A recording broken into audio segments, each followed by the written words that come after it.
Oftentimes, when you picture what someone having a heart attack looks like, you rely on the image seen in the movies. A red-faced man or a woman dramatically clenching his chest and falling on the floor. While some heart attack episodes may look like this, but at least half of the heart attack cases are much subtler, sudden and severe.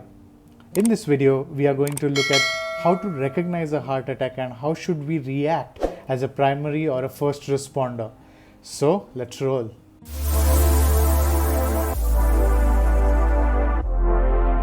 You may choose to call this video a crash course in practical cardiology. Our intention in this video is going to be able to identify initial signs and symptoms of heart attack and respond instantaneously. The key is knowing the early warning signs of heart attack. These are the patterns of discomfort and distress that appear in your body minutes, hours, days, or even weeks before a heart attack actually manifests. The heart warns you, I am under attack, go to a doctor or the nearest hospital right now. All you have to do is to listen to this shout out. I want to particularly highlight this fact to the younger lot, and I am referring to those who are below age of 40 years. Why this age group? It is because the attitude or belief that it cannot happen to me or I am too young for this, it is usually disregarded as indigestion or gas in the stomach, acidity, or that last set of bench press in the gym. Although the chest pain related to the heart is severe, but in elderly patients or in women or diabetic patients, chances are that you might have a very mild or at times no pain at all. At that moment, even if you have the slightest of the doubt that something is off, something is not right, rush to the hospital, get your ECG done ASAP. Let's look at the signs and symptoms now. Make this very clear that the heart is in the center of your chest and not on the left that many believe or we are taught. The commonest and one of the first symptoms to appear is the discomforting pain. This pain is right under or behind your chest bone.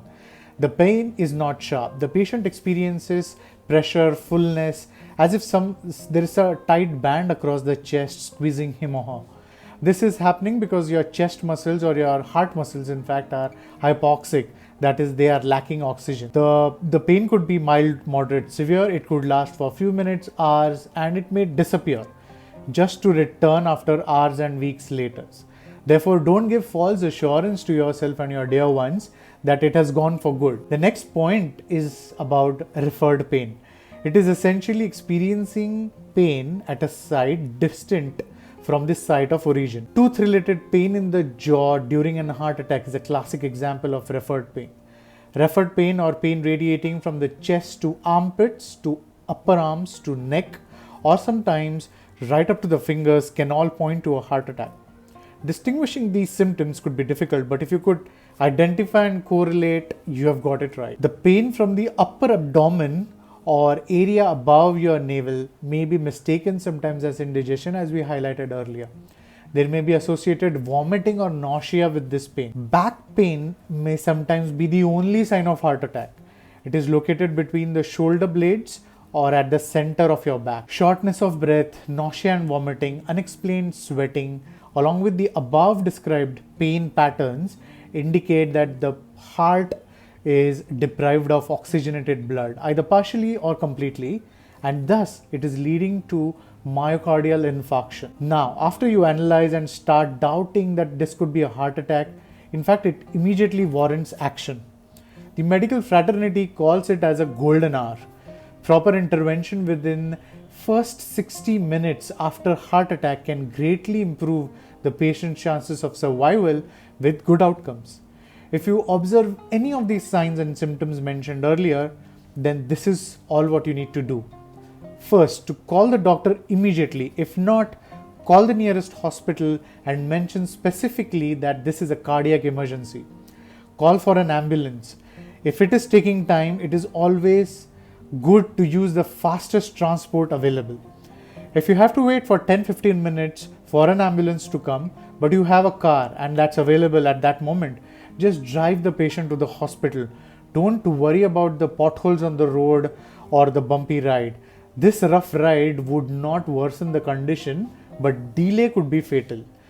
Don't ask the patient to relax, take deep breaths, or any sorts of random instructions. Help the patient in every way possible. Smallest amount of effort or physical work will accelerate this issue. If you're driving the patient, ask the patient to be seated. Heart pain is usually worse when you're lying down or the patient is lying down. If you find that the patient is not responding to your call or stimulus, stop the car or the vehicle immediately. Take the patient out on a flat surface and begin chest compressions. Call for help, remember. Aim for about 100 compressions per minute and ensure that the airway is clear.